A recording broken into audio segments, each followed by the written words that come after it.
This program is presented by Birch Gold Group, the precious metal IRA specialists.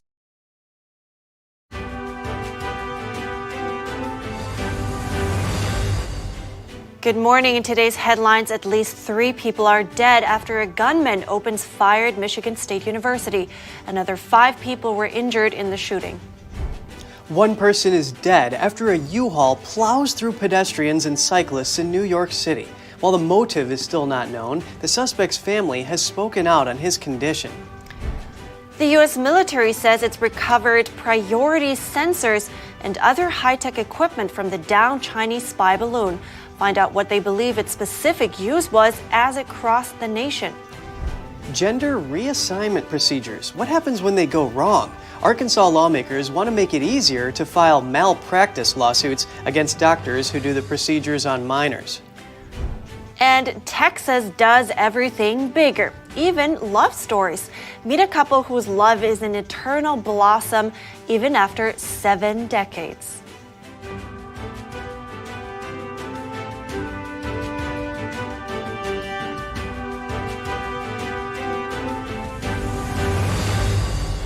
Good morning. Welcome to NTD. I'm Kevin Hogan. Good morning. I'm Evelyn Lee. Today's Tuesday, February 14th. And we have some tragic news to begin with. 3 people have died and 5 are injured following a shooting on the Michigan State campus yesterday. The gunman reportedly died from a self-inflicted gunshot. NTD's Daniel Monahan has more on the story. We are very saddened to report that there has been an incident on the campus of Michigan State University. Authorities in Michigan say shots were fired on the campus in East Lansing Monday evening in multiple locations. The incident started at around 8:30 p.m. local time. We received multiple 911 calls of a shooting inside Berkey Hall. Numerous officers responded. Police say they were on the scene within minutes. And there we did locate several victims of a shooting. A shelter in place was ordered as officers searched for a suspect. About an hour later, campus police reported another shooting at the Michigan State University Union building. Police and emergency responders acted quickly. We tended to the victims at both of those scenes. FBI and ATF agents also responded to the scene. Police say the suspected gunman is dead. The individual was discovered off of East Lansing University's campus. He reportedly died from a self-inflicted gunshot wound. Daniel Monahan, NTD News. Police say the 5 people injured in the shooting remain in critical condition at Sparrow Hospital. Fox News reported that the gunman was a 43-year-old black male that was not affiliated with the university. And now over to New York. A U-Haul truck hit 9 people in Brooklyn yesterday. 1 person is dead and 8 were injured. The driver is in custody. While the motive is still not known, the man's family has spoken out on his condition. NTD's Jeremy Sandberg tells us more. Police have identified the suspect as 62-year-old Wang Sor. Court and prison records show he has a history of violence. He served a 1.5 years in jail for stabbing his brother in 2015 and was sentenced to close to a year in county jail for another stabbing in 2020. Sor's brother-in-law says he's schizophrenic, was known to make threats, and belongs in an institution. It's believed he was homeless and living out of the van he hit 9 people with. 1 person passed away after being critically injured. The other 8 that were hurt, including an NYPD officer, are in stable condition. The city's police commissioner called it a violent rampage. Sor allegedly shouted, "Shoot me, I'm not stopping," at police when they tried to pull him over, and told officers he wanted to die when they took him into custody. I can't believe it. This is my neighborhood. These are my friends. And I just think the world is going crazy. Just crazy. The U-Haul was cornered by Highway Patrol after a half-hour chase that covered 4 miles. I personally think that they should be putting, again, video cameras up and down Fifth Avenue, because this is at least the 4th accident that I've seen here on the crossroad. The suspect has not yet been charged. The incident happened the same day. A federal jury began hearing testimony to help them decide if they should impose the death penalty on a terrorist that killed 8 people in 2017 with a truck by intentionally driving down a New York City bike path. Police say there's no evidence that suggests a connection.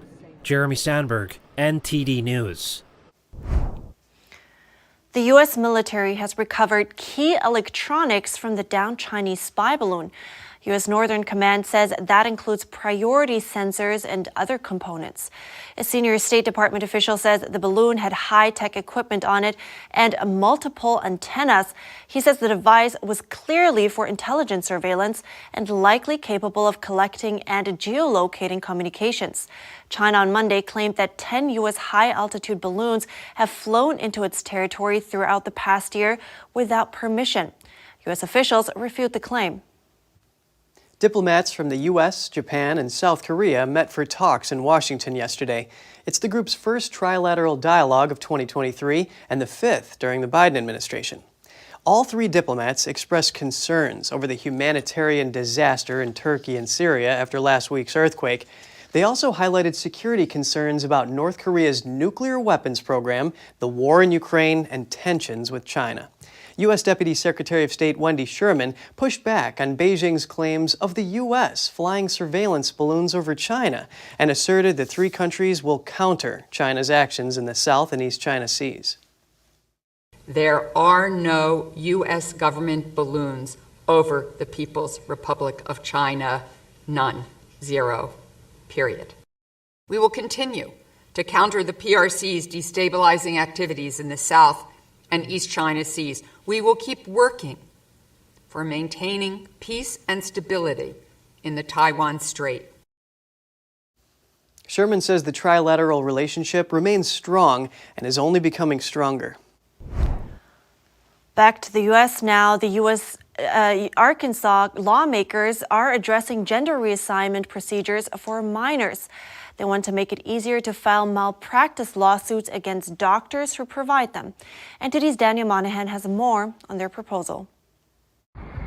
A state Senate panel endorsed the legislation on Monday. The law would allow someone who received gender reassignment procedures as a minor to file malpractice lawsuits against their doctor for up to 30 years after they turn 18. State Senator Gary Stubblefield discusses the thought process behind the law. The idea that teenagers, let alone little children, are capable of making such life-altering decisions is not only brand new, but it's absurd.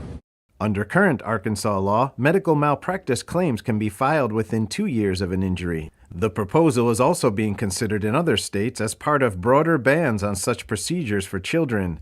Dozens of bills in GOP state houses have targeted the procedures this year. They feel life-altering decisions with irreversible consequences are better left to adults. Pharmacist Gwendolyn Herzig disagrees. I have hundreds of patients currently on hormone replacement therapy that identify as being in the transgender community. Herzig says bills like SB 199 are designed to hinder, not help the people of Arkansas. Aaron Jenin discusses the gender reassignment procedures of his child. It was a process that, we did not take lightly. It's just like any other medical procedure that has risks and side effects. A federal judge who blocked Arkansas's ban on gender reassignment procedures for minors is considering whether to strike down the law as unconstitutional. Daniel Monahan, NTD News. The price of eggs has soared to historic highs in the U.S. With wholesale prices recently coming down, many consumers are wondering when it will translate into savings at the grocery store. Some farmers say the troubles are far from over. Here's the story. Farmers across the nation have watched prices for their products skyrocket over the last few months. Frank Hilliker, an egg rancher in California, says many farmers are still experiencing high production costs due to inflation. So our feed prices are pretty much doubled. Our packaging has gone up 25 to 40%. Fuel's gone up. Labor's gone up. And any of the parts that we buy, any spare parts we need, all that sort of stuff, everything's gone up. So it's been really difficult. But as long as we can have the egg price high enough to help pay for the all that stuff, then we're good.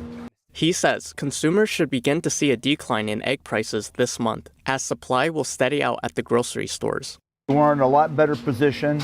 A lot of the farms that had the avian influenza, where they had to depopulate, have been repopulated, and birds are starting to lay eggs, which was great. We're seeing less and less of a shortage in San Diego.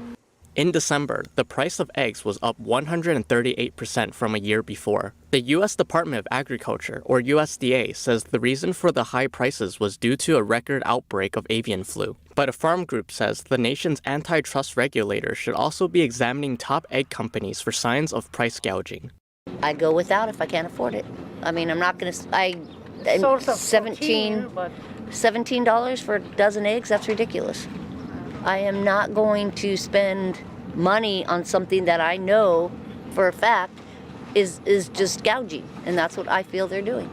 Hilliker says a bird flu outbreak is not only a local issue, but a global problem. He hopes it can be contained soon. These epidemics happen. It's a worldwide deal, and you try to isolate it as best as possible. A farm that has 2 million birds could break tomorrow, and all of a sudden we'll be in the next, we'll be right back where we are. Since the beginning of 2022, nearly 58 million chickens and turkeys have been killed by avian flu, or culled to control the spread of the virus. Mostly in March and April. According to the USDA, the previous largest outbreak was in 2015, which killed over 50 million birds. Shen Yun Performing Arts is giving more than just a visual feast to the people around the world. It gives you hope. That's what the audience says in Arizona. Let's take a look. Shen Yun Performing Arts delighted audiences in Tucson, Arizona on February 11th and 12th. It's really classy. The dancers are fabulous. All the wardrobes are sensational. How could you not like it? It's steeped in culture and tradition, and it is we're really enjoying, watching the dancing and the performance, the professionalism that these dancers are putting into it. They're actually athletes who dance. The performers are top-notch. Those are some top-notch professionals. They really have some great skills, and you can really tell that there's a lot of time and effort and energy put into what they do. They must practice a lot. Through classical Chinese dance and original orchestral music, Shen Yun brings thousands of years of Chinese civilization to life on stage. That was before communism sought to wipe out the nation's traditional culture. I think the mission is wonderful, so we can see what the culture actually was, before the current government started destroying it back in the 40s. Loyalty to tradition, passion for your culture.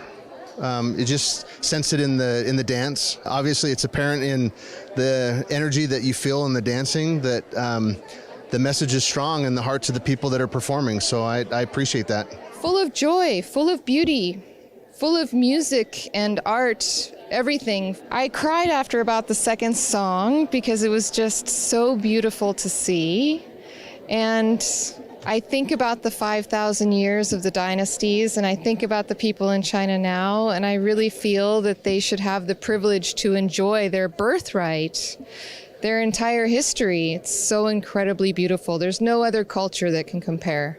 Others said the performance inspired them. I love the fact that they bring back a wholeness to the heart. There's too much anger in the world, and this brings back the beauty of what it's supposed to be like. And there's hope.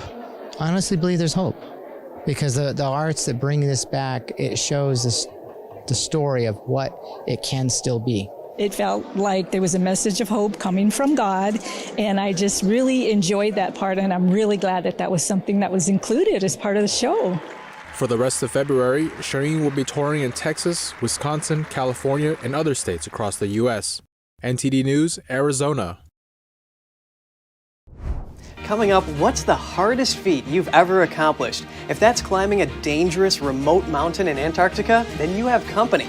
We get some inspiration from a mother of 7 who's on track for a Guinness World Record after doing just that after the break.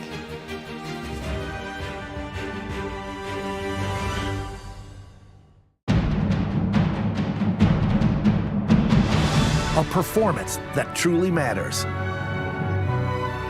for each and every one of us.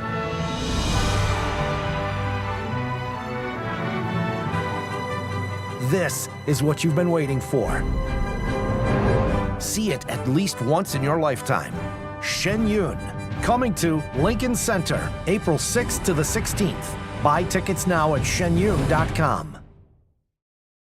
This is Stephen K. Bannon. I urge you to protect your savings from inflation by diversifying into a physical gold IRA from Birch Gold Group. Simply text the word NTD to 989898 and you'll get a free info kit on gold IRAs explaining everything.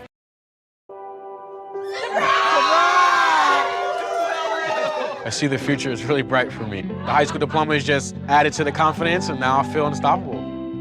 Find free adult education classes near you at finishyourdiploma.org.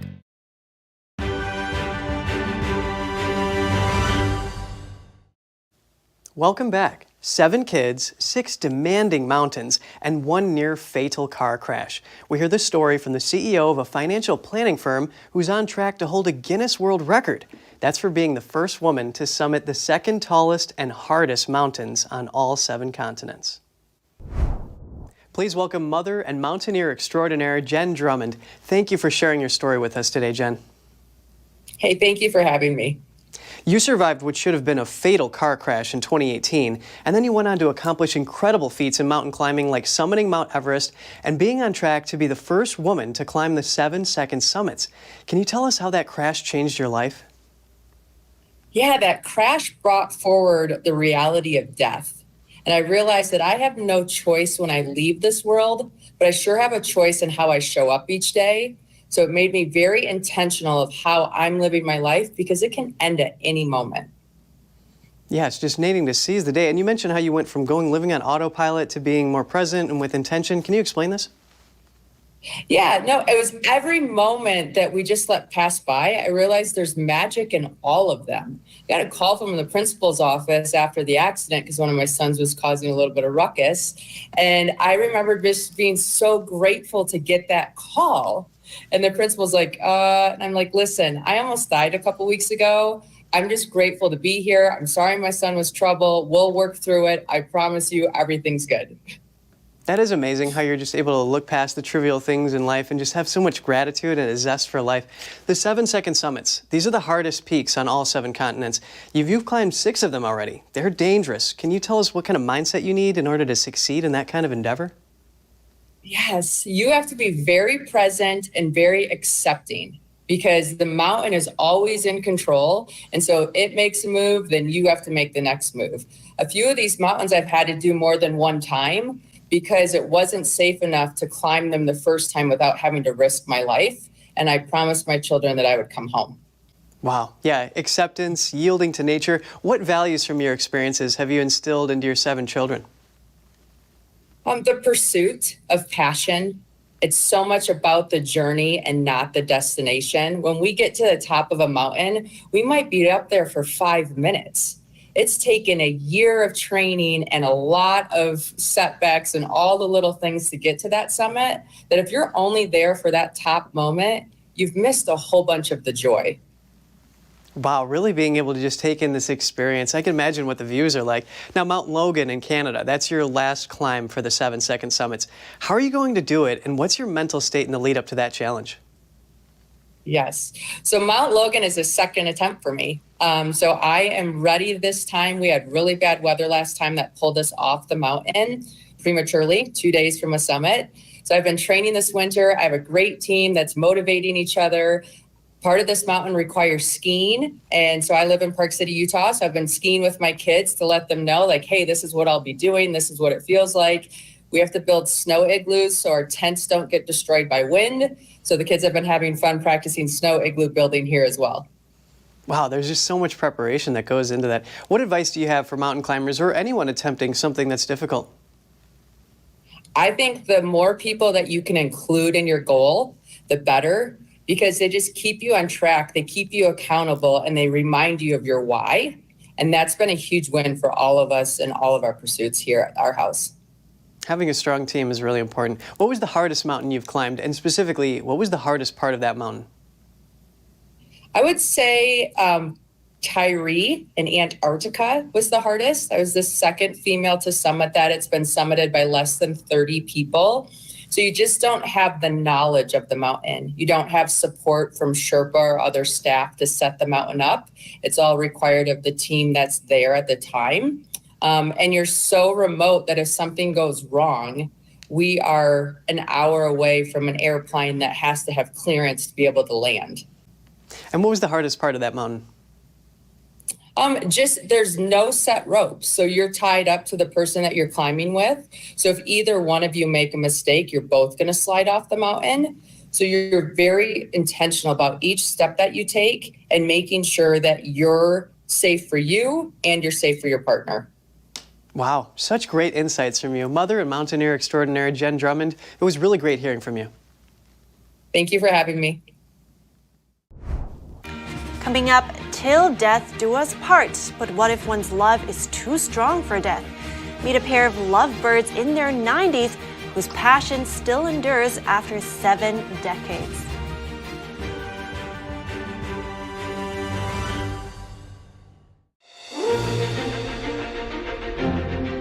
NTD's Capital Report. It's about getting answers, cutting through the fog of politics. It's about your questions and our chances to ask. What is the net impact of the American Congressman Graves? Thank you for joining us. We're speaking to those in power to find out what does this mean for the people.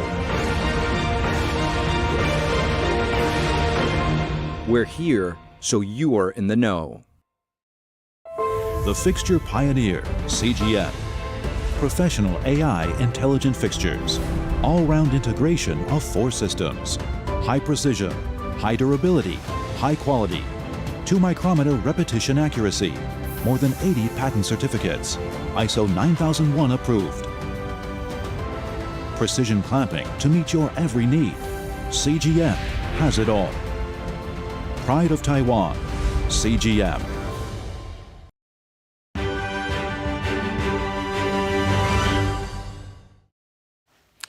Welcome back. Today is Valentine's Day, and we asked people for their ideas on how to maintain a healthy relationship. Here's what they had to say. My advice I would give for a good and healthy relationship is communication and respect. Communication can go a long way. Trust and communication is everything. Absolutely, yeah.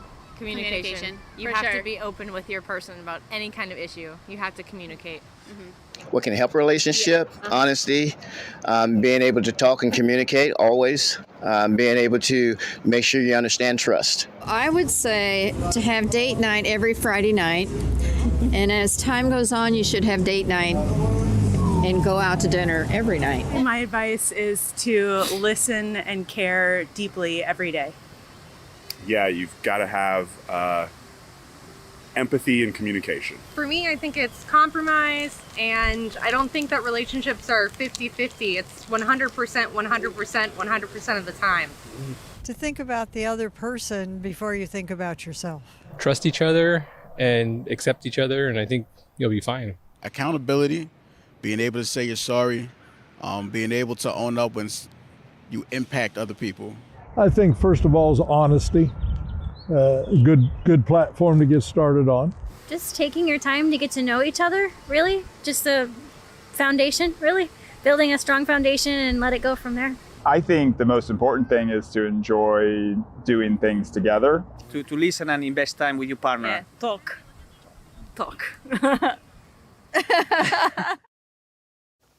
To celebrate Valentine's Day, we revisit the Texan couple who is still in love after 72 years of marriage. It's inspiring others to build lifelong relationships. Oh, people they want a love like theirs, to have a love that's lasted for so long. The couple's granddaughter, Jay Lee, shared a video of some adorable moments between the two. It went viral. Before the video was taken, her grandmother was on pain medication from a broken pelvic bone, and she was having an anxiety attack. The thing that calmed her was sitting in her husband's lap that day.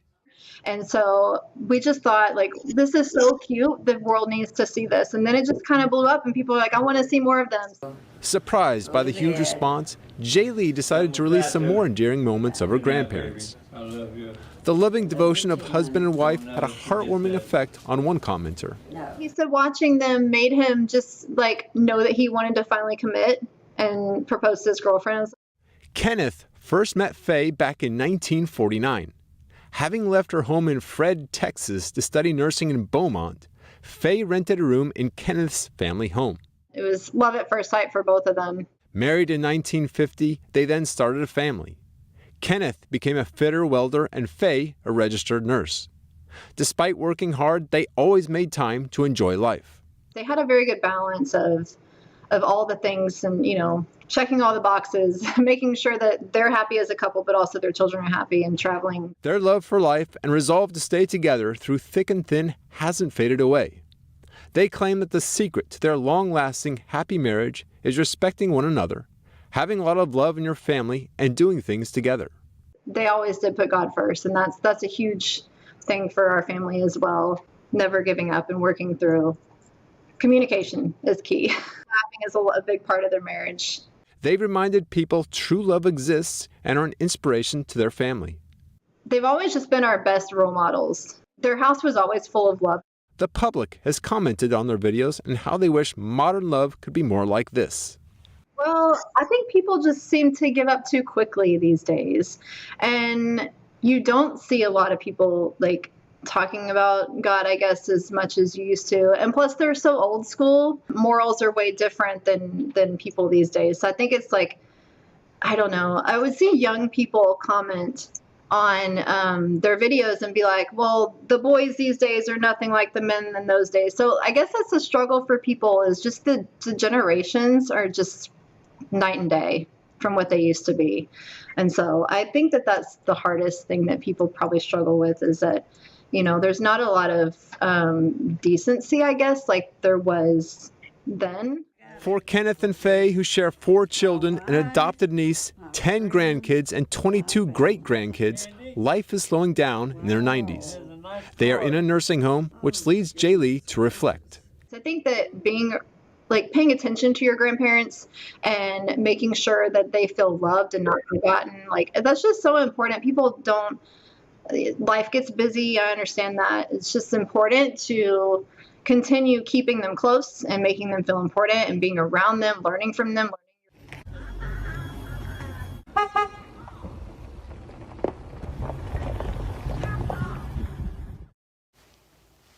It really gives me a warm feeling to see what a loving home they build. Oh, yes. I know. And I'm sure it gives their kids and grandkids a lot of stability.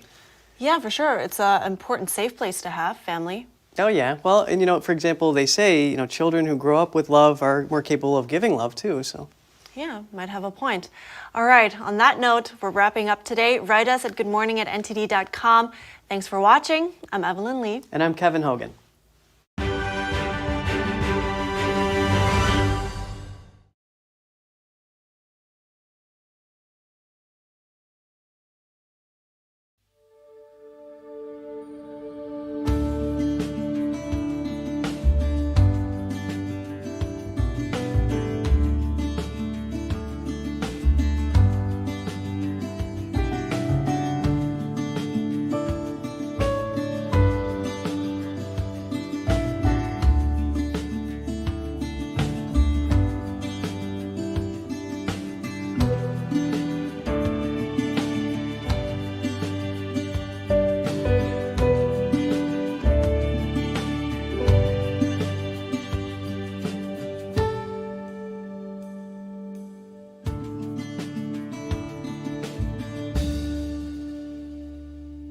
Thanks for watching us on YouTube. Did you know YouTube only keeps selective videos on its platform? So if you want to make sure you get the full picture, just subscribe to our newsletter.